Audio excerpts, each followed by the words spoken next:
إن الحمد لله نحمده ونستعينه ونستغفره ونعوذ بالله من شرور أنفسنا ومن سيئات أعمالنا من يهده الله فلا مضل له ومن يضلل فلا هادي له وأشهد أن لا إله إلا الله وحده لا شريك له وأشهد أن محمدا عبده ورسوله أما بعد فإن خير الحديث كتاب الله وخير الهدي هدي محمد صلى الله عليه وسلم وشر الأمور محدثاتها وكل محدثة بدعة وكل بدعة ضلالة وكل ضلالة في النار رب اشرح لي صدري ويسر لي أمري واحلل عقدة من لساني يفقهوا قولي رب أعوذ بك من همزات الشياطين وأعوذ بك رب أن يحضرون أعوذ بالله السميع العليم من الشيطان الرجيم قد أفلح من تزكى وذكر اسم ربه فصلى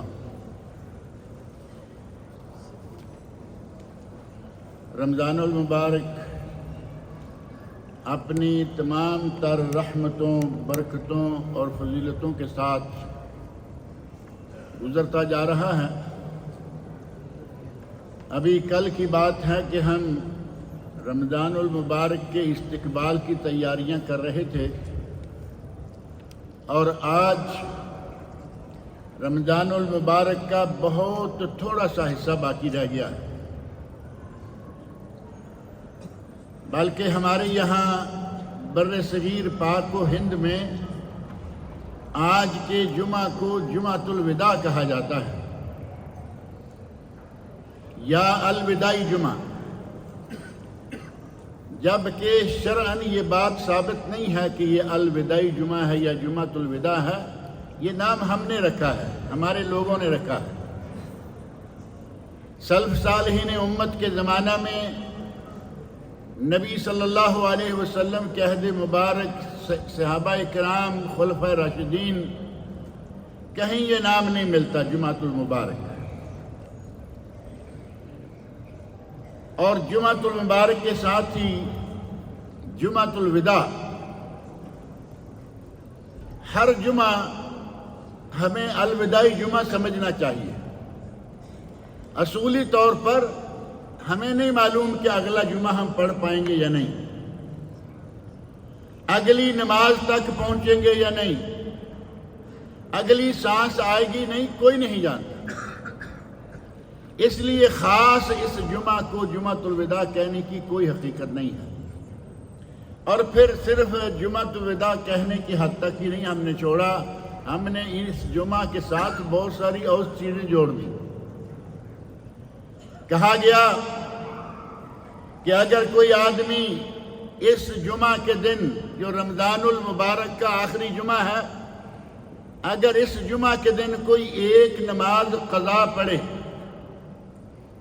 اور قضا کس سال کی ہے اسے معلوم بھی نہیں، یعنی کوئی ایک نماز پرانی سمجھ کے پڑھ لے، کہتے ہیں اس کی 70 سال کی نمازیں معاف ہو جائیں گی۔ حماقت اور جہالت کی حد ہے یہ، لوگوں کو بدعملی پر لگانے کا ایک نسخہ ہے، ایک نمونہ ہے۔ ایک نماز پڑھیں اور 70 سال کی نمازیں معاف ہو جائیں، نہ یہ نبی پاک صلی اللہ علیہ وسلم کو سوجی جو رحمت للعالمین تھے، خلفائے راشدین کو یہ بات ان کے علم میں نہ آئی، صحابہ کرام سے، تابعین سے، تبع تابعین سے کسی نے یہ بات نہیں کہی کہ آپ ایک نماز اس جمعہ میں پڑھ لیں، آپ کی 70 سال کی نمازیں معاف۔ اب سیدھی سی بات ہے کہ نمازیں پڑھنے کی ضرورت کیا ہے؟ آج کا دن آ گیا ہے، صبح سے لے کے عشاء تک 5 نمازیں ہو جائیں گی۔ 5 نمازوں کے ساتھ ایک ایک نماز اگر آپ پڑھتے رہے تو جاہلوں کے اس نسخے کے مطابق آپ کی 70 سال کی نمازیں معاف ہو۔ آپ نے پڑھی ہیں نہیں پڑھی ہیں پرواہ نہیں۔ اب کیا یہ بات معقول ہو سکتی ہے؟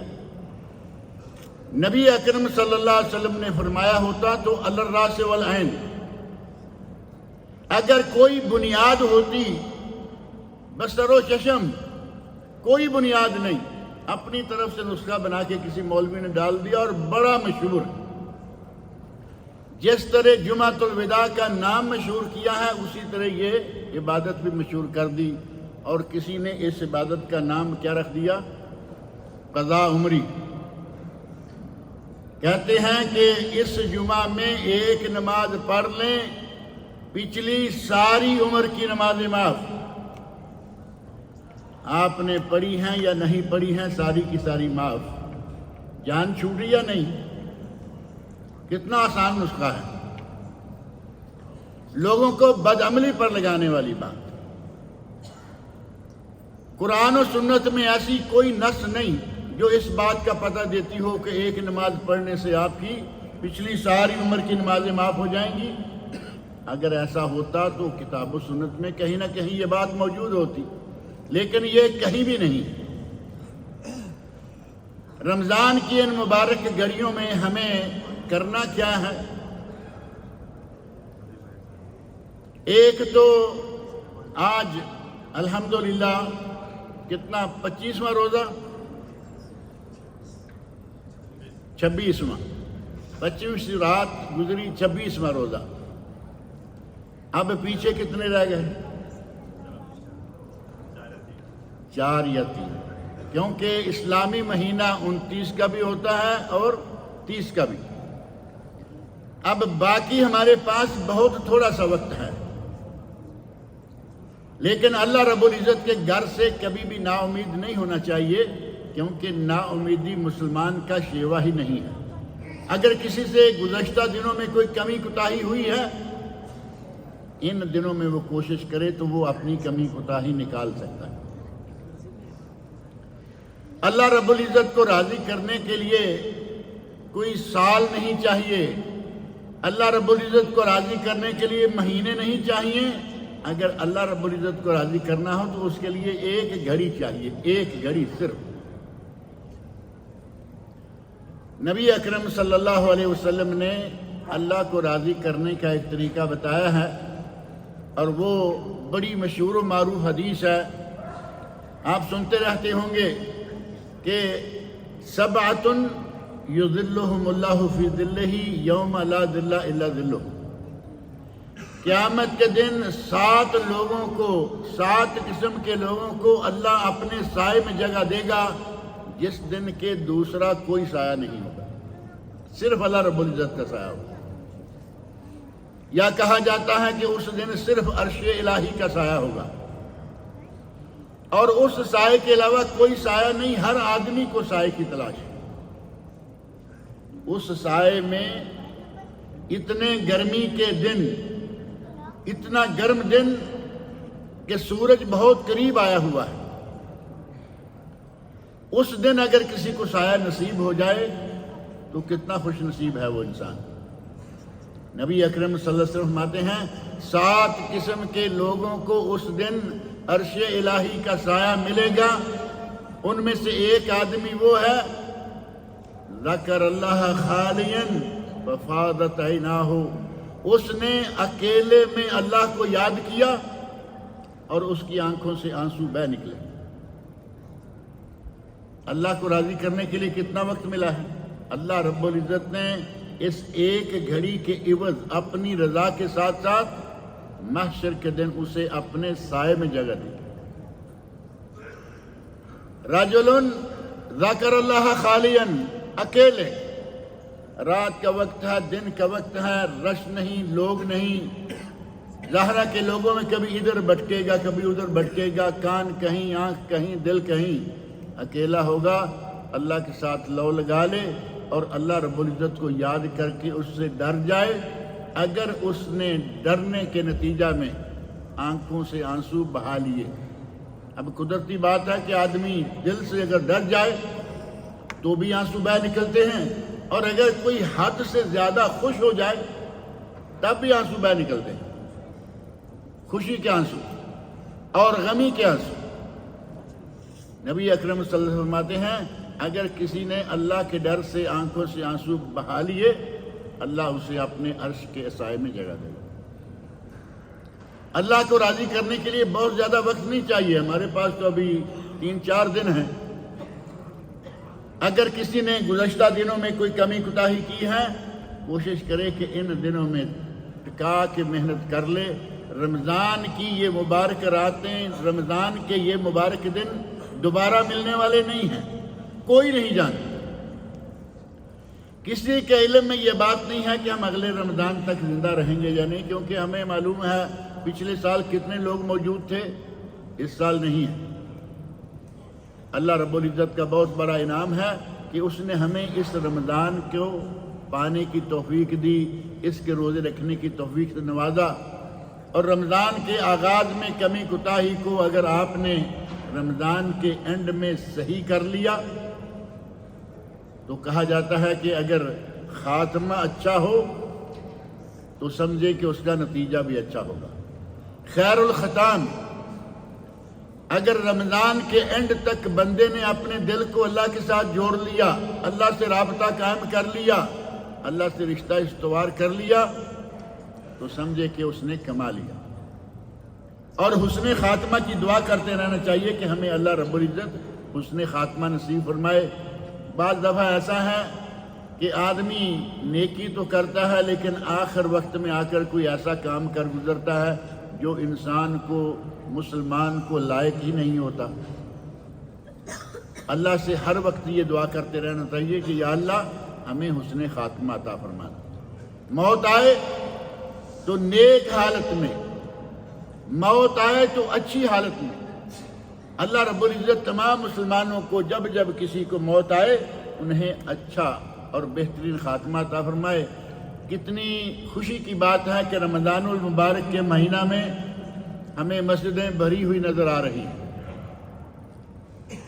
آپ کا بھی مشاہدہ ہے، ہمارا بھی مشاہدہ ہے کہ مسجدیں ماشاءاللہ بڑی آباد ہیں، لیکن جیسے ہی رمضان گزر جائے اور ساری مسجدیں پھر پرانی حالت پہ آ جائیں، 1 صف، 1.5 صف، آدھی صف، تو اس کا مطلب کیا ہوگا کہ ہم صرف رمضانی مسلمان ہیں، رحمانی مسلمان نہیں۔ کسی نے کہا ہے کن ربانین ولا تکن رمضانین، اللہ والے، رب والے بنو، رمضان والے نہ بنو کہ رمضان آیا تو عبادت کا زور اور رمضان نکل گیا تو نہ مسجد، نہ نماز، نہ کچھ اور۔ بعض اہل علم نے کہا کہ جو آدمی محض رمضان میں نمازیں روزے کر کے یہ سمجھتا ہے کہ میں اپنے پورے سال کے گناہوں کو معاف کروا لوں گا، پہلی بات یہ کہ اس کی یہ سوچ غلط ہے، اور دوسری بات یہ کہ اس کے اندر نفاق پایا جاتا ہے۔ وہ منافقانہ چال لیے ہوئے ہے۔ اسے معلوم ہے کہ روزہ رکھنا ہمارا کلچر ہے، روزہ رکھنا ہمارے خاندان قبیلے کی رسم ہے، روزہ نہ رکھے آدمی تو بری نظر سے دیکھا جاتا ہے۔ اگر اس نظر سے کوئی روزہ رکھے گا تو کہا گیا کہ اس میں ریاکاری ہے، اس میں نفاق ہے، اس میں شرک پایا جاتا ہے۔ جبکہ نیکیوں کے نتیجہ میں رمضان المبارک کے روزے ہوں یا کوئی بھی ہو، قرآن کریم میں اللہ رب العزت نے فرمایا ہے کہ میں گناہوں کو بخش دیتا ہوں، لیکن شرط یہ ہے کہ وہ بندہ کبیرہ گناہوں سے بچتا رہا۔ آپ کے سامنے قرآن کریم کی آیت سورہ نساء کی آیت نمبر 31، ان تجتنبوا کبائر ما تنہون عنہ نکفر عنکم سیئاتکم، اگر تم ان بڑے بڑے گناہوں سے بچتے رہو جن سے ہم نے منع کیا ہے، نکفر عنکم سیئاتکم، تو ہم تمہاری باقی ساری خطائیں، غلطیاں، کوتاہیاں اور گناہ معاف کر دیں گے۔ اللہ رب العزت ہمیں سارے چھوٹے بڑے گناہ معاف کرے۔ اللہ غفور رحیم ہے، اس نے کہا ہے کہ میں شرک تو معاف نہیں کروں گا۔ آیت بڑی مشہور ہے نا، ان اللہ لا یغفر ان یشرک بہ ویغفر ما دون ذلک لمن یشاء، اللہ کسی کو جو چاہے معاف کر دے لیکن شرک معاف نہیں کرے گا۔ اور ریاکاری شرک ہے، نبی اکرم صلی اللہ علیہ وسلم نے ریاکاری کو شرک اصغر قرار دیا، اور اسی طرح نبی اکرم صلی اللہ علیہ وسلم کا ارشاد ہے صحیح مسلم میں، آپ ارشاد فرماتے ہیں الصلوات الخمس والجمعۃ الی الجمعہ ورمضان الی رمضان کفارۃ لما بینہن، رمضان سے لے کر رمضان تک، ایک نماز سے لے کر دوسری نماز تک کفارہ ہے درمیان والے گناہوں کا۔ اذا اجتنبت الکبائر، شرط یہ ہے کہ وہ کبیرہ گناہوں سے بچا رہا۔ ہمارے یہاں جو ذہن ہے نا کہ ہم نے رمضان کے روزے رکھ لیے، اب بس ہماری جان چھوٹ گئی، اب ہمارے سامنے کوئی اور مشکل نہیں رہ گئی، پچھلے سال کے سارے گناہ معاف، بلکہ احادیث میں یہ بات موجود ہے کہ جس نے رمضان کے روزے رکھ لیے، رمضان کا قیام کر لیا، لیلۃ القدر کو پا لیا، غفر لہ ما تقدم من ذنبہ، اس کے پہلے سارے گناہ معاف ہو گئے۔ اور ایک صحیح سند سے ثابت حدیث میں یہ بھی ہے غفر لہ ما تقدم من ذنبہ وما تأخر، اس کے پہلے اور پچھلے سارے گناہ معاف ہو۔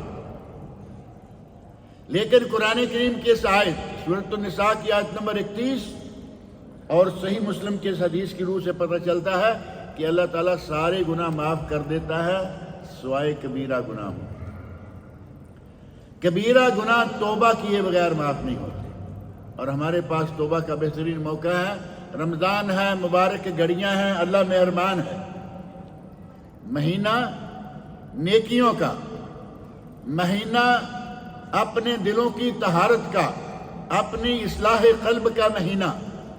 اس مہینہ میں سچے دل سے آدمی توبہ کر لے تو اللہ رب العزت صغیرہ کبیرہ حتیٰ کہ شرک بھی معاف کر دیتا ہے۔ لیکن شرط یہ ہے کہ بندہ سچے دل سے توبہ کرے۔ کسی سے کہا گیا کہ ہمارے کچھ لوگ ایسے ہیں کہ وہ صرف رمضان میں نمازیں پڑھتے ہیں، روزے رکھتے ہیں۔ ایک تو معروف جملہ میں نے پہلے ذکر کیا نا، کن ربانین ولا تکن رمضانین، مسلمانوں اللہ والے بنو، رمضان والے نہ بنو کہ صرف رمضان میں اللہ کو پہچانو۔ اور دوسرے شخص نے کہا بئس القوم قوم لا یعرفون اللہ الا فی رمضان، بہت ہی بدترین ہیں وہ لوگ جو سوائے رمضان کے کسی مہینے میں اپنے رب کو نہیں پہچانتے۔ بئس القوم، بہت برے ہیں وہ لوگ، رمضان میں رب کو پکاریں، رمضان میں رب کو پہچانیں، رمضان میں رب کے احکام کو مانیں، اور جیسے ہی رمضان گزر جائے ساری چیزیں بھول جائیں تو پھر بئس القوم ہوئے یا نہیں ہوئے۔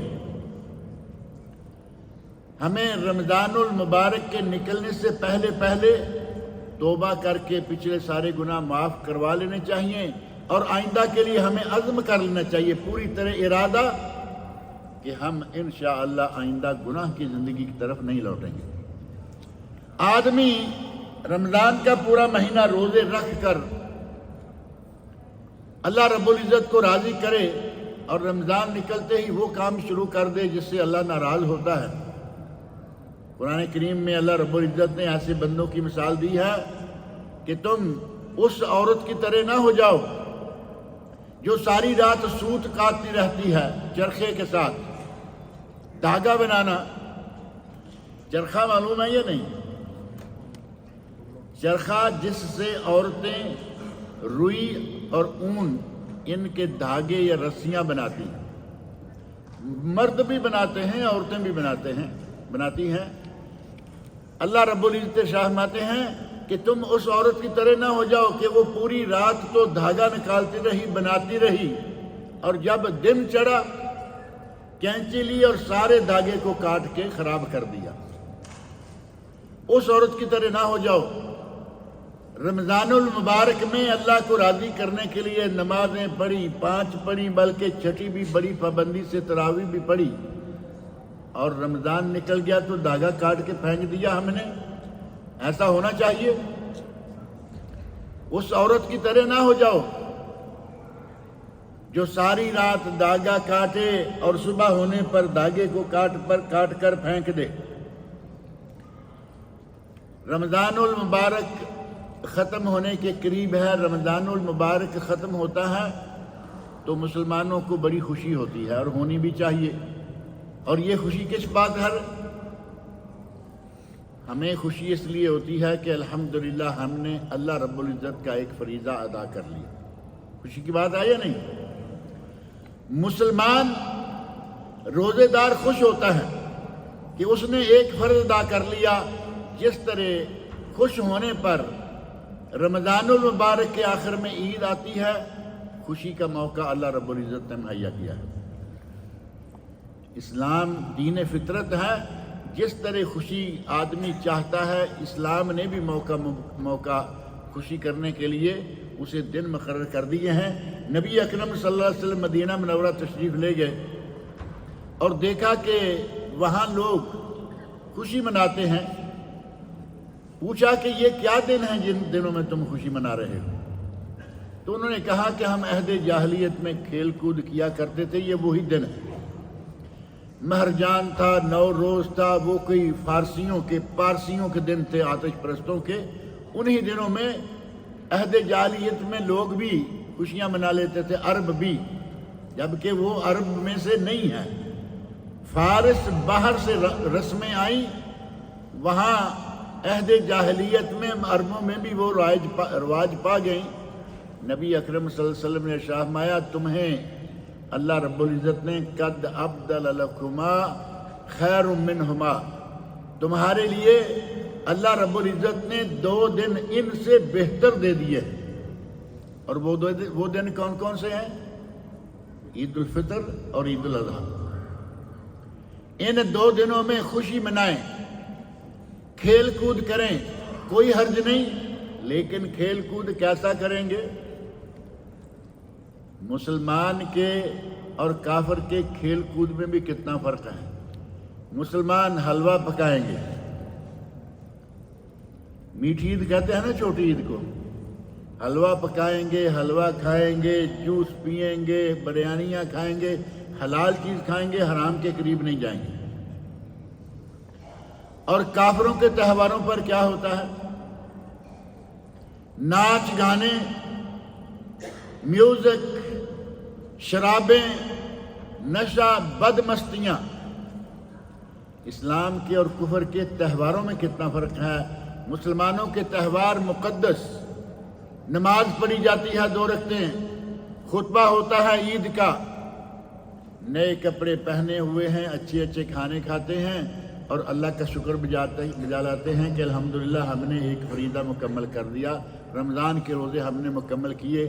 اور ایک عید آتی ہے جب لوگ حج مکمل کر لیتے ہیں۔ دونوں خوشی کے مواقع ہیں۔ ایک حج مکمل کرنے پر ہم نے حج مکمل کیا، ہمارے بھائیوں نے حج مکمل کیا۔ ساری دنیا تو مکہ میں نہیں ہوتی نا، لیکن مسلمان ہوتے ہیں، مسلمان کے بھائی ہوتے ہیں۔ اس موقع پر بھی اللہ تعالیٰ نے خوشی کا ایک دن رکھا، بلکہ وہ عید تو ایک دن نہیں ہوتی۔ بڑی عید جو ہے وہ کتنے دن ہوتی ہے؟ بڑی عید کتنے دن ہوتی ہے؟ اتنا مشکل سوال پوچھ بیٹھا ہوں میں کہ پتہ نہیں چل رہا کہ بڑی عید الاضحیٰ، چلیے شاید کہیں بڑی عید میں شک تو نہیں ہو رہا، عید الاضحیٰ کتنے دن ہوتی ہے؟ دیکھو الگ الگ قسم کی بولیاں، الگ الگ قسم کی آوازیں۔ عید الاضحیٰ کے 4 دن ہیں۔ ہمارے یہاں پاکستان انڈیا میں 3 دن ہیں، اور گنتی بھی 3 دنوں کی بالکل صحیح کرتے ہیں۔ کہتے ہیں دیکھو جی عید 10 سے لے کر 13 تک ہے، 10 اور 3 دن ہوئے نہیں ہوئے؟ اور ذرا اس گنتی کو صحیح کر کے دیکھ لیجئے، 10، 11، 12 اور 13 کتنے دن ہو گئے؟ 4۔ نبی اکرم صلی اللہ علیہ وسلم کا ارشاد ہے کہ ایام التشریق ایام اکل و شرب و ذبح، ایام تشریق جو ہیں وہ بھی کھانے کے، پینے کے اور ذبح کرنے کے دن ہیں۔ ہمارے یہاں مروی 3 ہے، اور چوتھے کے بارے میں ہمارے یہاں تو ظاہر ہے کہ بہت اختلاف پایا جاتا ہے، لیکن یہاں ایسی کوئی بات آپ نہ سنتے ہیں نہ دیکھتے ہیں۔ جو چوتھے دن کرے چوتھے دن کرے، جو پہلے دن کرے پہلے دن کرے، لیکن یہ کہ ایک عید ایک دن اور ایک عید 4 دن یا کم از کم 3 دن۔ اللہ رب العزت نے مسلمانوں کو خوشی منانے کے موقع مہیا کیے ہیں۔ اس دین فطرت کا یہی ہے۔ منافق کی خوشی اور طرح کی اور مسلمان کی خوشی اور طرح کی۔ مسلمان خوش آ رہا کہ ہم نے عبادت مکمل کر لی، اور کافر، بلکہ ایک جملہ یہ کہا جاتا ہے کہ مومن جو صحیح معنوں میں مسلمان ہے وہ خوش ہو رہا ہے کہ چلیے الحمدللہ ہم نے اپنے رمضان کے روزے صحت و عافیت کے ساتھ پورے کر لیے، اور جو منافق ہے مسلمانوں میں، فاسق و فاجر ہے، رمضان کے مہینہ میں مجبوری میں روزے رکھتا رہا، عید کے دن وہ روزے داروں سے بھی زیادہ خوش نہیں ہوتا۔ وہ زیادہ خوش ہے کہ جان چھوٹی، روزے رکھنے پڑ رہے تھے، نہ رکھتے تو لوگ برا مناتے۔ دیکھیں ایک مومن کی اور ایک فاسق و فاجر یا منافق کی خوشی میں بھی کتنا فرق ہے۔ اللہ رب العزت نے اس مہینے کے اینڈ میں، رمضان المبارک کے آخر میں، جیسے سارا مہینہ عبادت کے مختلف انداز ہیں، آخر میں اللہ رب العزت نے فرمایا کہ جب عید کا دن ہوگا تو عید کی رات سے لے کر، یعنی رمضان کا آخر، جیسے شوال کا چاند نکلے گا، رمضان کا آخر ہو گیا، آخر پہنچنے کے ساتھ ہی ہمیں حکم ہے کہ اللہ کی تکبیریں، اللہ کی بڑائی بیان کرو۔ مسلمانوں کی عید دیکھ لیں، عید کا ابھی آغاز ہوا ہے، چاند نظر آ گیا، اللہ اکبر لا الہ الا اللہ واللہ اکبر وللہ الحمد، تکبیریں شروع ہو گئیں۔ اور چھوٹی عید ہے عید الفطر، تو عید پڑھنے تک تکبیریں، اور بڑی عید ہے تو تکبیریں اور بھی لمبی۔ جتنا زیادہ عرصہ اور جتنی کو زیادہ تکبیریں کہے گا، اللہ رب العزت اس کے لیے اتنی ہی زیادہ نیکیاں لکھے گا۔ رمضان کے آخر میں عید آنے سے پہلے جو کام کیے جانے چاہیے، ایک یہ کہ سچے دل سے توبہ کر لیں، اللہ کی طرف رجوع کر لیں، جو ہو گیا ہو گیا، اس رمضان میں ہم نے ڈٹ کے عبادت کر لی ہے اور اب اس پر ہم پکے ہو جائیں گے، یہ عہد کر لیں۔ اور اگر ابھی تک بھی کسی نے اپنی جیب پر ہاتھ نہیں ڈالا، دوسروں کی جیبوں پر تو ہم ہاتھ ڈالتے رہتے ہیں، جب بھی داؤ لگتا ہے ڈال لیتے ہیں، اپنی جیب پر بھی ہاتھ ڈالیں۔ اللہ رب العزت نے جو مال و دولت عطا کر رکھا ہے، اس مال و دولت سے جو اللہ کا حق ہے وہ ادا کر دیں۔ رمضان کے مہینہ میں ظاہر ہے کہ اللہ رب العزت مہربان ہے، مہینہ رمضان کا بڑا ہی بابرکت ہے۔ اس مہینے میں چاہیے کہ اپنا زکوٰۃ کا پیسہ جتنا بھی ہے کوشش کر کے نکال کے اپنی ذمہ داری پوری کر لیں۔ ابھی تک اگر کسی نے زکوٰۃ نہیں نکالی تو وہ زکوٰۃ نکال لے، اور اگر 1 یا 2 دن باقی رہ جائیں، ابھی تو 3-4 ہیں نا، اگر 1 یا 2 دن رہ جائیں تو صدقۃ الفطر، جسے فطرانہ بھی کہتے ہیں، فطرہ بھی کہتے ہیں، زکوٰۃ الفطر بھی کہتے ہیں، یہ صدقۃ الفطر جو ہے یہ صدقہ عام نہیں ہے، یہ ذہن میں رکھیں کہ یہ صدقہ فرض ہے۔ جس طرح زکوٰۃ فرض ہے اسی طرح یہ صدقہ بھی فرض ہے۔ اور نبی اکرم صلی اللہ علیہ وسلم نے فرض، حدیث شریف میں الفاظ ہیں فرض رسول اللہ صلی اللہ علیہ وسلم ساعًا، نبی اکرم صلی اللہ علیہ وسلم نے 1 سا۔ اب آگے آپ نے مختلف چیزوں کے نام لیے، کہ آپ نے 1 سا کھجور کا، 1 سا گندم کا، 1 سا جو کا، 1 سا زبیب کا منکہ، اور 1 سا عقد پنیر۔ ہمارے یہاں مرحل پنیر کا کوئی خاص استعمال نہیں ہے، دودھ کو، دہی کو، لسی کو ملا کے وہ سکھا لیتے ہیں، جیسے گڑ ہوتا ہے نا، یہ پنیر اسی طرح کا ہوتا ہے، سفید رنگ کا، اور یہ عربوں میں بڑا ہی اہم کھانا شمار ہوتا ہے۔ یہاں میں نے کہیں قریب نہیں دیکھا، مجھے کبھی کسی نے کہا کہ لانا ہے۔ ایک علاقے کی طرف میں گیا، 2 آدمی، سنا ہوگا اپنے ریاض سے آگے نکل کر جنگل کی طرف ہے، تو وہاں سے وہ میسر ہوا، یعنی جنگلوں میں جو لوگ رہتے ہیں ان کے یہاں یہ ہوتا ہے۔ نبی اکرم صلی اللہ علیہ وسلم نے ارشاد فرمایا کہ جس علاقے میں جس کی جو غذا ہے بنیادی، وہ اپنی غذا سے کتنا 1 سا، اور 1 سا کو بڑی باریکیوں میں جائیں تو 2 کلو سے اوپر بنتا ہے، لیکن یہاں عربوں کا حساب بڑا سیدھا اور آسان ہے۔ آپ نے خطبہ میں بھی یہ بات سنی کہ 3 کلو تقریباً 2 کلو سے زیادہ بنتا ہے۔ اب اللہ کی طرف جانا ہے، اللہ کے لیے نکالنا ہے، غریبوں فقراء مساکین کا حق ہے۔ آگے 2.25 کلو نہیں کہا، 2 کلو 400 گرام نہیں کہا، 2 کلو 700 گرام نہیں کہا، کہا 3 کلو تقریباً 3 کلو 1 سا کے بنتے ہیں۔ یہ ہم نے نکالنا ہے، کوئی بڑا ہو کوئی چھوٹا، کوئی بیمار ہو کوئی تندرست، کوئی روزے رکھتا ہو کوئی نہ رکھتا ہو، مرد ہو عورت ہو، ہر کسی کو، حتیٰ کہ امیر ہو غریب ہو۔ امیر لوگ زکوٰۃ نکالتے ہیں نا، فطرانہ غریب بھی نکالیں، جس کے گھر میں 1 2 4 دن کا کھانا ہے وہ فطرانہ نکالیں۔ اور بعض اہل علم نے یہاں تک کہا ہے کہ لوگوں نے غریب سمجھ کر اس کے گھر میں فطرانہ پہنچا دیا، زکوٰۃ پہنچا دی، اس مال سے وہ فطرانہ نکالے۔ کچھ نہ کچھ تو گھر میں آ گیا نا، دانے آ گئے، پیسے آ گئے، اس سے وہ فطرانہ نکالے۔ اور یہ امام احمد بن حنبل رحمۃ اللہ علیہ کہتے ہیں کہ فطرانہ نکالنے کے لیے، کیونکہ نبی صلی اللہ علیہ وسلم نے 7 چیزوں کا کہا ہے کہ 2.25 یا 3 کلو تقریباً آپ نے گندم، جو، جوار، چاول، پنیر، کچھ بھی نکالنا ہے۔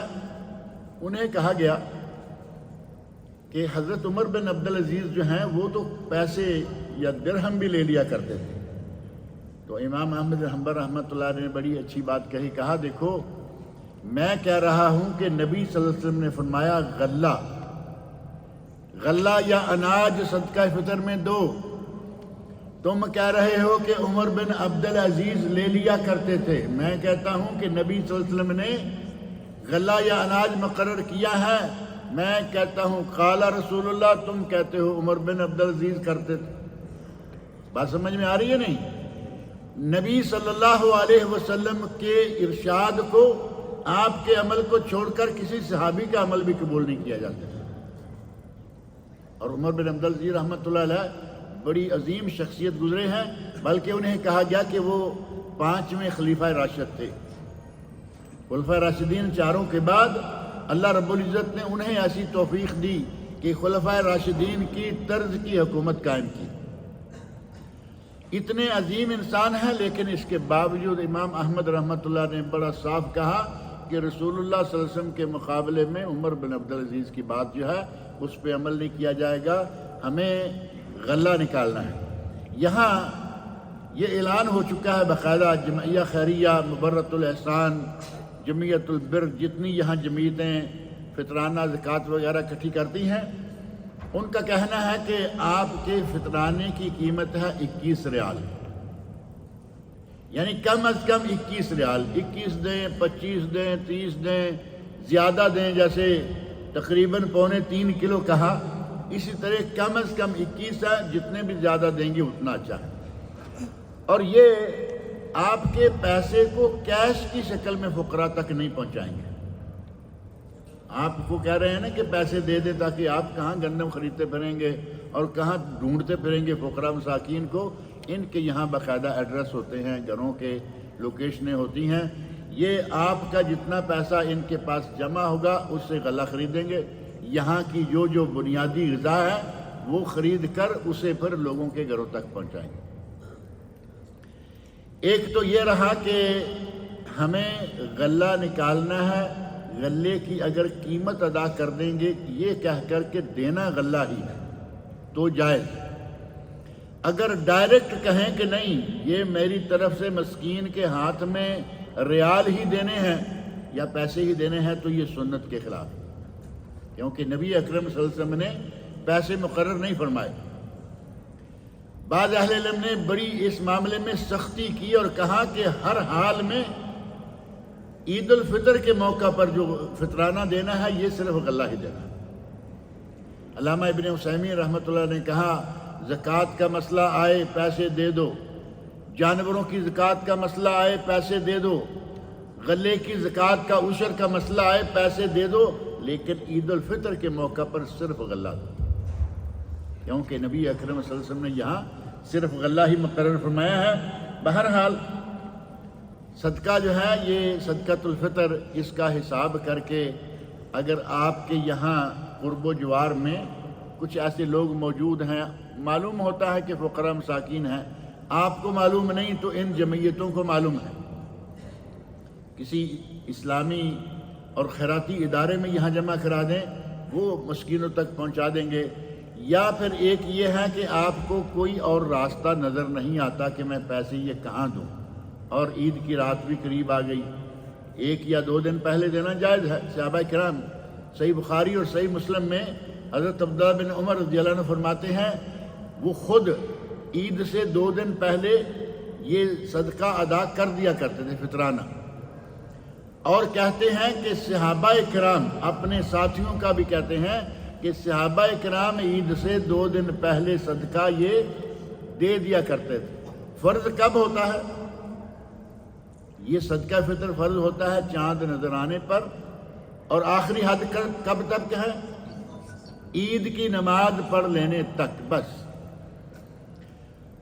اور اس کا اصل مقصد یا اصل حکمت جو ہے فطرانے کی وہ کیا ہے؟ غریب کا کھانا بن جائے گا، غریب کی خوشی کا موقع ہو جائے گا، اور جس نے روزہ رکھا ہوا ہے اس کا روزہ پاک ہو جائے گا۔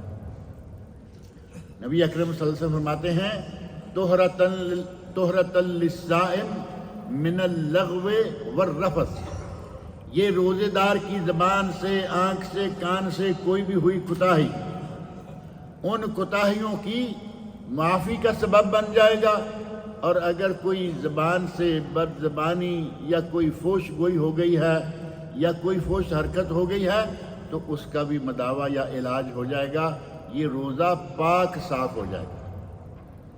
اب آپ اندازہ کریں کہ 21 ریال میں 30 روزے پاک ہو رہے ہیں، سودا مہنگا ہے، 30 روزے، یہ تو 1 ریال کا ایک روزہ بھی نہیں بنتا۔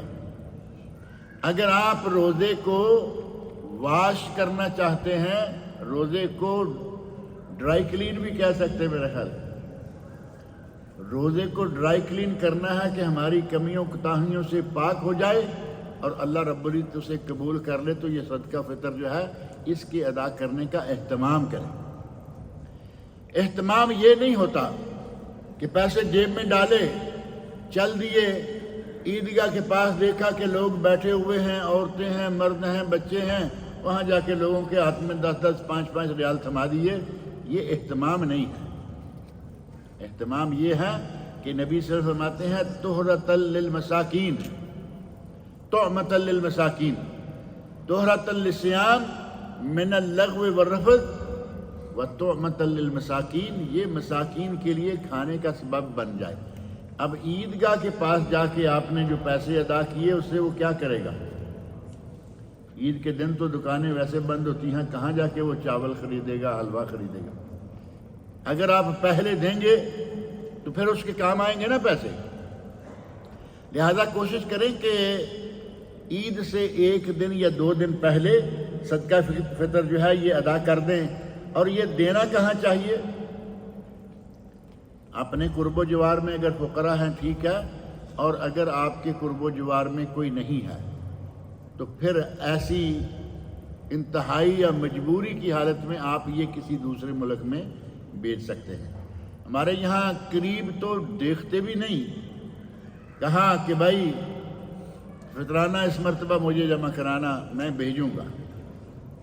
یہ باقاعدہ آپ دیکھتے ہوں گے کہ لوگ باقاعدہ رمضان کے مہینے میں بڑی اس سلسلہ میں کارروائی کرتے رہتے ہیں، جبکہ اپنے قرب و جوار میں پہلے دیکھیں، اگر آپ کے قریب کوئی ہے تو اس کا زیادہ حق ہے۔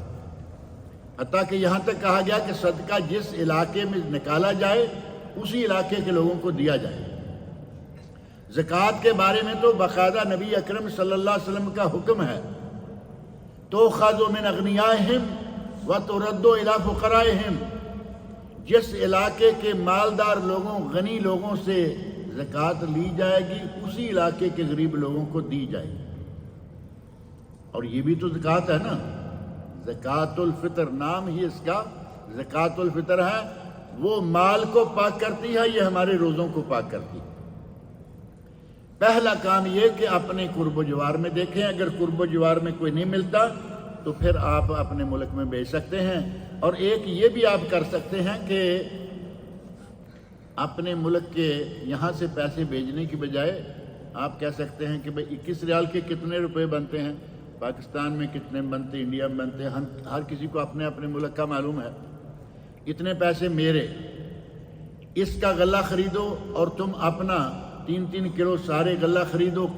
آپ اب 3 کلو نہ کہیں، وہاں آپ اپنی بچت نہ کریں، اپنے یہاں کا حساب کریں، جہاں آپ رہ رہے ہیں، جہاں کھا رہے ہیں، کما رہے ہیں۔ یہاں کمائے ریالوں میں اور وہاں باری آئے کلووں میں۔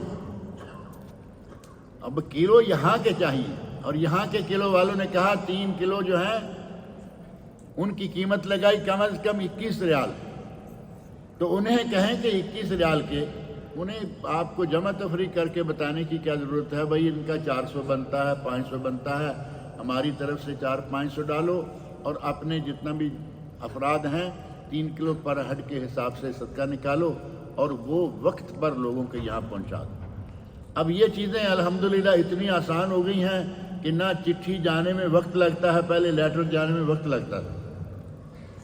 اب تو ہر وقت آدمی اپنے گھر والوں کے ساتھ آن لائن موجود رہتا ہے 24 گھنٹے، بلکہ بعض لوگوں کا تو یہاں تک سنا کہ میں یہاں رہتا ہوں اور ہانڈی پکانے کے وقت میں اپنے گھر والی سے رابطہ کر لیتا ہوں، یہاں بیٹھے گھر والی کے ہدایت پہ ہانڈی تیار کر رہے ہیں۔ فری میں ٹیلی فون ہے، فری میں کالیں ہیں، سارا کچھ ہے، آسانی کے ساتھ الحمدللہ ہر وقت آدمی رابطہ رکھ سکتا ہے۔ اسی رابطے کو اس کام میں بھی لائیں کہ بھائی اتنا صدقہ فطر ہمارا بھی شامل کر لیں، اور آپ چاہیں تو اپنے گھر والوں کا یہاں بھی دے سکتے ہیں۔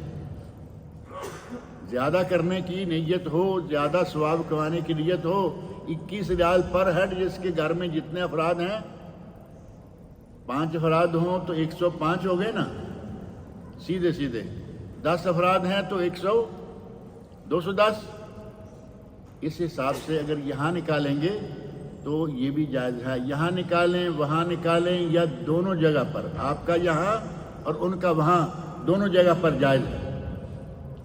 اور فطرانہ جو ہے اس کا وقت اور جگہ مقرر ہے، یعنی جہاں نکالنا ہے وہ جگہ مقرر ہے اور جب نکالنا ہے وہ جگہ مقرر ہے، اور بلا وجہ، بلا ضرورت، بلا حاجہ اسے دوسرے ملک میں نہیں بھیجنا چاہیے۔ اگر کوئی مجبوری بنتی ہے تو پھر اس کو دوسرے ملک میں بھیجا جا سکتا ہے۔ اور اللہ رب العزت نے قرآن کریم میں سورۃ الاعلیٰ، سبح اسم ربک الاعلیٰ میں آیت نمبر 14-15 ہے، قد افلح من تزکا۔ علامہ ابن عثیمین رحمۃ اللہ علیہ نے اپنی تفسیر میں لکھا ہے، علماء کہتے ہیں قد افلح من تزکا، کامیاب ہو گیا، فلاح پا گیا، کون؟ وہ شخص جس نے اپنے آپ کو پاک کر لیا، اور فلاح پا گیا وہ جس نے اپنی زکوٰۃ الفطر ادا کر لی۔ زکا ہے نا، زکوٰۃ، اپنے آپ کو پاک کرنا بھی زکوٰۃ ہے، اپنے جسم کی زکوٰۃ ہے، اور اپنے روزوں کی زکوٰۃ ہے، زکوٰۃ الفطر۔ وذکر اسم ربہ فصلی، اور اپنے رب کا نام ذکر، اپنے رب کا ذکر کیا، نام لیا، جو عید کے موقع پر تکبیریں شروع ہو جائیں گی، فصلی، اور عید الفطر ادا کی۔ یعنی چھوٹے سے الفاظ میں صدقۃ الفطر بھی آ گیا، تکبیرات عید بھی آ گئیں، اور ساتھ ہی نماز عید بھی ان میں شامل ہو گئی۔ ہمیں چاہیے کہ جتنا بھی ہو سکے زیادہ سے زیادہ اللہ رب العزت کا ذکر کریں، اور اس رمضان کے آخر تک اپنے آپ کو نمازوں، روزوں، قرآن کریم کی تلاوت اور اسی طرح دیگر امور میں شامل رکھیں۔ ایک اہم بات یہ ہے کہ ہمارے یہاں پاک و ہند میں عید کے لیے جاتے وقت عورتوں کو گھر میں چھوڑ جاتے ہیں، عورتوں کو گھر میں چھوڑ جائیں گے کہ ہم عید پڑھ کے آتے ہیں، جبکہ نبی اکرم صلی اللہ علیہ وسلم نے بڑا سخت حکم دیا کہ عورتوں کو بھی عیدگاہ جانا چاہیے، عورتوں کو بھی عیدگاہ جانا چاہیے۔ اور اس سلسلہ میں صحیح بخاری اور صحیح مسلم کی حدیث، حضرت ام عطیہ رضی اللہ عنہ فرماتی ہیں کننا نؤمر، ہمیں یہ حکم دیا جاتا تھا ان نخرج یوم العید حتی تخرج البکر من خدرہا، حتیٰ کہ وہ کنواری لڑکیاں جو اپنے پردے سے باہر نہیں نکلتی وہ بھی عیدگاہ جائیں، اور یہی نہیں بلکہ وحتی تخرج الحید، جو حیض والی عورتیں ہیں وہ بھی عیدگاہ جائیں۔ اب حیض والی عورت نماز تو نہیں نہ پڑھتی، وہ نماز نہیں پڑھے گی لیکن مسلمانوں کی دعاؤں میں شریک ہو جائے گی، تکبیریں کہے، اور جب وہ لوگ نماز پڑھنے لگیں گے وہ تکبیریں کہتی رہے اپنی جگہ، اور جب مسلمان دعا مانگنے لگیں گے تو مسلمانوں کی دعا میں شامل ہو جائے، اس کا وہاں جانا بلا وجہ نہیں ہوگا۔ اور وہ عورتیں مردوں کے پیچھے رہیں گی، ظاہرہ کہ پردہ جیسے بنا ہوا ہوتا ہے۔ کہا ایک خاتون نے عورتوں میں سے کہا یا رسول اللہ آپ کہہ رہے ہیں کہ عیدگاہ جائیں اور ہم میں سے اگر کسی عورت کے پاس بڑی چادر نہیں ہے، آپ اندازہ کریں اس زمانے کا کہ کپڑے کی اتنی قلت تھی، 2 چادروں میں عموماً مردوں کی نماز جو ہے 2 چادروں میں نہیں ہوا کرتی تھی، ایک چادر نیچے سے لپیٹی، تھوڑا اوپر سے لا کے یہاں سے پیچھے گزار کر یہاں باندھی، کندھے کے اوپر سے بھی آ گئی، کیونکہ نبی صلی اللہ علیہ وسلم نے فرمایا ہے کہ کندھے پر کچھ نہ کچھ ہونا چاہیے، یعنی چادر کو ایسے انداز سے باندھو کہ نیچے کا پردہ بھی ہو جائے اور کندھے پر بھی کچھ آ جائے۔ کہا گیا کہ ایک چادر کے ساتھ نماز، غالباً حضرت ابو ہریرہ رضی اللہ عنہ سے کسی نے پوچھا کہ ایک چادر کے ساتھ، تو انہوں نے کہا کہ 2 چادریں ہوتی کس کے پاس تھی، یعنی خال خال لوگ، چیدہ چیدہ لوگ ہوتے تھے جن کے پاس 2 چادریں ہوں، نہیں تو ایک ہی چادر۔ خواتین کا یہ عالم تھا کہ بڑی چادر جلباب جو لے کے باہر نکلنا ہے وہ نہیں ہے، کسی کے پاس ہے کسی کے پاس نہیں ہے۔ تو جب خاتون نے کہا کہ یا رسول اللہ اگر کسی کے پاس چادر نہ ہو تو وہ کیا کرے، نبی اکرم صلی اللہ علیہ وسلم فرماتے ہیں لِتُلْبِسَهَا صَاحِبَتُهَا مِنْ جِلْبَابِهَا، اس کی ساتھی، اس کی پڑوسن، اس کی بہن، اس کی رشتہ دار اپنی چادر کے اندر اس کو لپیٹ کے لے آئے۔ آپ اندازہ کریں کہ نبی صلی اللہ علیہ وسلم عیدگاہ میں عورتوں کے آنے کے لیے کتنا اہتمام اور کتنا اسپیشل حکم دے رہے ہیں، اور ہمارے یہاں بڑا اہتمام کر کے بڑا زور دے کر عورتوں کو عیدگاہ جانے سے روکا جاتا ہے۔ کیا کہیں گے اس کو آپ؟ بازاروں میں عورتیں گھومیں، بازاروں میں ساری رات عورتیں گھومیں، کوئی حرج نہیں، عیدگاہ مت جاؤ کیونکہ فتنے کا زمانہ ہے۔ فتنے کا زمانہ صرف عیدگاہ میں اور مسجد میں ہی ہے، جہاں فتنہ ہے، بازار مکان فتنہ ہے، جگہ ہے فتنوں کی، وہاں جانے سے کوئی نہیں روکتے۔ مسجد میں آنے کے لیے رکاوٹ، تراویح پڑھنے کے لیے آئیں تو رکاوٹ، عید پڑھنے کے لیے آئیں تو رکاوٹ۔ اللہ تعالی ہمارے ان مولویوں کو ہدایت دے۔ آمین کی آواز بہت تھوڑی آئی۔ مولویوں کے لیے گھبرانے والی بات نہیں، مولوی کو ضروری نہیں ہوتا کہ سارے ٹھیک ہی ہوں۔ میں نے کچھ مولویوں کا اس بالکل شروع میں اشارہ دے دیا نا، نہ نبی کو معلوم ہے، نہ خلفاء راشدین کو، نہ صحابہ کو، اور اس نے ایسی بہترین نماز بتائی ہے، 70 سال کی نماز معاف، ساری عمر کی نماز معاف۔ یہ بھی تو مولوی ہے نا۔ اللہ تعالیٰ ایسے اور اس جیسے سارے مولویوں کو ہدایت عطا فرمائے۔ اللہ رب العزت نے ہمارے لیے یہ بہترین موقع رکھا ہے، اور ساتھ ہی اگلا جمعہ آنے تک چونکہ شوال کے دن چل رہے ہوں گے، نبی اکرم صلی اللہ علیہ وسلم کا ارشاد ہے صحیح مسلم میں، من صام رمضان، جس نے رمضان کے روزے رکھ لیے، ثم اتبعہ 6 من شوال، اور پھر اس کے بعد اس نے 6 روزے شوال میں رکھ لیے، کانا کصیام الدہر فکأنما صام الدہر، اس نے گویا کہ ساری عمر ہی روزہ رکھا۔ یہاں نبی صلی اللہ علیہ وسلم نے مطلقاً چھوڑ دیا کہ صحابہ کرام کو معلوم ہے کہ الحسنہ بعشر امثالہا، اللہ تعالیٰ نے قرآن کریم میں فرمایا ہے من جاء بالحسنہ فلہ عشر امثالہا، جو ایک نیکی کرے گا ہم اسے 10 گنا ثواب دیں گے۔ نبی اکرم صلی اللہ علیہ وسلم کا ارشاد ہے الحسنہ بعشر امثالہا، نیکی ایک ثواب 10 گنا۔ 30 دن کے روزے ہوں اور 10 گنا ثواب ہو تو کتنے دن کے روزے کا ثواب ہو گیا؟ 30 دن کا۔ اور 6 روزے رکھیں تو یہ 60 دن کا ہو گیا۔ 6 روزے رکھیں تو 10 گنا 60، 2 مہینے یہ ہو گئے، اور 300 جو ہے 360، عربی سال صرف 360 دن کا ہوتا ہے۔ ہمارے سال تو 365 کے اور 366 کے بھی ہوتے ہیں نا، ہمارے یہاں تو کوئی ایسا پکا حساب ہی نہیں۔ 3 سال فروری جو ہے وہ 28 کا آتا رہتا ہے، چوتھے سال کہتے ہیں نہیں جی یہ لیپ کا سال ہے، اس سال ہم 29 مانیں گے۔ اسلام میں ایسا نہیں، یا 30 یا 29 اور بس، اور سال مکمل ہونے پر 360 بس۔ نبی اکرم صلی اللہ علیہ وسلم نے یہ حساب خود ایک حدیث میں کر کے بتایا، فرمایا کہ اگر کوئی 1 مہینے کے روزے رکھتا ہے تو اسے 10 مہینوں کے روزوں کا ثواب 10 گنا کے حساب سے، اور جو 6 روزے رکھ لیتا ہے اسے 2 مہینوں کے برابر ثواب، 10 اور 2 12۔ اگر کوئی یہ عمل کرتا ہے تو وہ ساری عمر کا روزے دار بنے گا یا نہیں؟ اور شوال کے روزے رکھنے کے لیے بہتر اور آسان یہ ہے کہ جیسے عید ختم ہو، آج عید ہے، عید کے دن روزہ رکھنا منع ہے، اگلے دن آپ کے پاس مہمان ہیں چھوڑ دیں۔ اب یہ نہ ہو کہ مہمان آئے ہوئے ہیں اور آپ منہ بنا کے بیٹھے ہوئے ہوں کہ نہیں جی ہمارا تو روزہ ہے، یہ بھی جائز نہیں ہے۔ آپ مہمانوں کو 1 دن 2 دن بھگتا لیں اور اس کے بعد روزہ رکھنا شروع کر دیں، کیونکہ 30 دن روزہ رکھنے سے عادت بنی ہوئی ہوتی ہے، آسانی سے وہ دن بھی نکل جائیں گے۔ لیکن اگر کوئی پورے مہینے میں بانٹ کر پیر جمعرات کا رکھتا ہے، اس نے 6 روزے کرنے ہیں شوال میں، انشاءاللہ وہ یہ اجر اور یہ ثواب جو ہے وہ پالے گا۔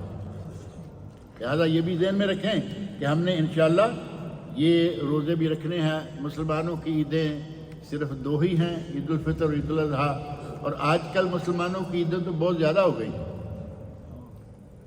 نبی صلی اللہ علیہ وسلم کی حدیث میں نے سنائی ہے، آپ نے فرمایا قد ابدل لکما بیومین، اللہ نے تمہارے لیے ان تہواروں کی بجائے 2 دن اور مقرر کر دیے، خیر منہما، ان سے بہتر ہیں۔ اللہ نے ان دنوں کی نسبت بہتر دن مقرر کر دیے ہیں، اور وہ 2 ہیں۔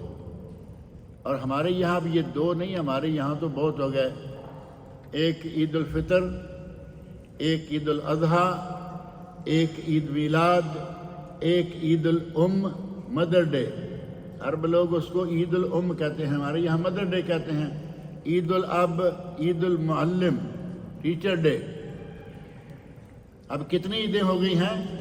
یہ ساری کی ساری عیدیں ایک طرف اور مسلمان کی 2 عیدیں ایک طرف، صرف یہ 2 عیدیں ہیں جو نبی اکرم صلی اللہ علیہ وسلم سے ثابت ہیں۔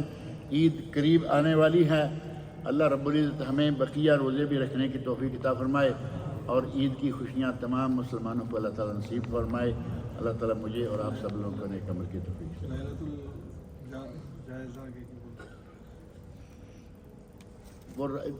عید کی رات کو لیلۃ الجائزہ قرار دیا گیا ہے، اور اس کے لیے بعض اعمال بھی بتائے گئے ہیں، جبکہ وہ روایات جو ہیں وہ صحیح سند سے ثابت نہیں ہیں۔